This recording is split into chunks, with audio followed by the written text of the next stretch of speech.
Ambassador Sarah Chen stood before the towering crystalline podium of the Galactic Senate, her small human frame dwarfed by the massive chamber that housed representatives from across the galaxy. The curved walls rose 300 meters above, her lined with observation decks where beings from 1,000 different worlds watched with varying degrees of amusement and disdain. The laughter had started the moment she'd announced humanity's petition for full membership in the Galactic Council. It began as soft chitters from the insectoid Zephyrians, then evolved into the booming guffaws of the gas giant-dwelling Kranathi, and finally became a symphony of mirth that echoed through the vast hall. Senator Vextar of the Hegemony Coalition raised one of his 4 arms, his scaled face contorting into what passed for a smirk among his species. "Honored Speaker," he addressed the ancient ethereal who presided over the session, "surely this is some form of jest. The humans have been spacefaring for barely 2 centuries. They have no understanding of galactic politics, no appreciation for the delicate balance we've maintained for millennia." The ethereal's translucent form shimmered as it responded, its voice resonating directly in the minds of all present. "The petition has been filed according to proper protocols. The human representative may speak." Sarah stepped forward, her boots clicking against the polished floor. She had prepared for this moment for months, knowing that humanity's future hung in the balance. The Earth was dying, not from war or catastrophe, but from resource depletion that even their most advanced technology couldn't solve. They needed access to galactic trade routes, to the vast networks of commerce and knowledge that connected civilized worlds. "Honored beings," she began, her voice carrying clearly through the chamber's acoustics. "Humanity seeks membership not as supplicants, but as equals. We offer our unique perspectives, our innovations, and our unwavering commitment to peaceful cooperation." The laughter resumed, louder this time.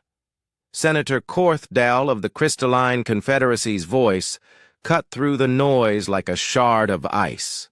What could a species that has existed for mere thousands of years possibly offer civilizations that have thrived for millions? You are children playing with toys you don't understand. "Your species hasn't even achieved true unity," added General Thaxmore of the War Council, his cybernetic enhancements glinting under the chamber's lights. "Your planet is divided into competing nation-states. You wage wars over resources and ideology. How can we trust such a primitive species with the responsibilities of galactic citizenship?" Sarah felt the weight of their dismissal, the casual cruelty of beings who saw humanity as nothing more than an interesting curiosity. She thought of Earth, of the billions depending on this moment, of the children who would inherit a barren world if she failed here. "You speak of war," she said quietly, and something in her tone made the laughter die away. "You're right. Humanity knows war. We've perfected it, studied it, lived it for our entire existence. We've fought with sticks and stones, with bronze and iron, with gunpowder and nuclear fire. We've turned warfare into an art form." The chamber fell silent, sensing a shift in the atmosphere. "But you've misunderstood something fundamental about us," Sarah continued, her voice growing stronger. "We didn't wage war because we loved it. We waged war because we understood that sometimes violence is the only language that tyrants comprehend." Einsteins activated her wrist device, and holographic displays materialized around the chamber, showing historical footage from Earth's greatest conflicts.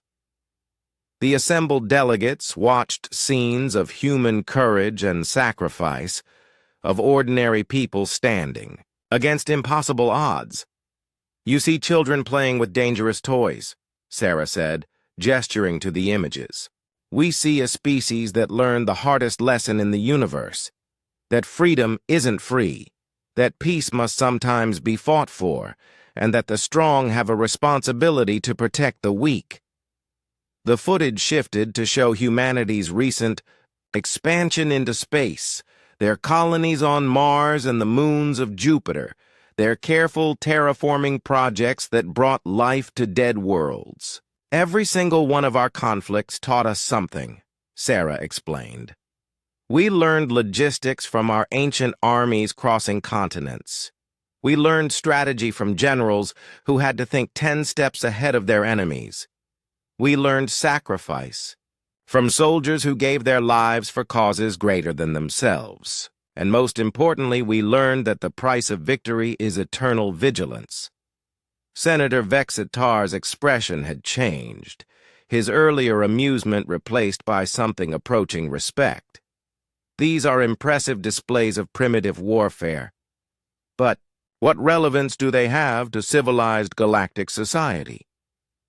Sarah smiled, and there was something predatory in the expression that made several delegates shift uncomfortably in their seats.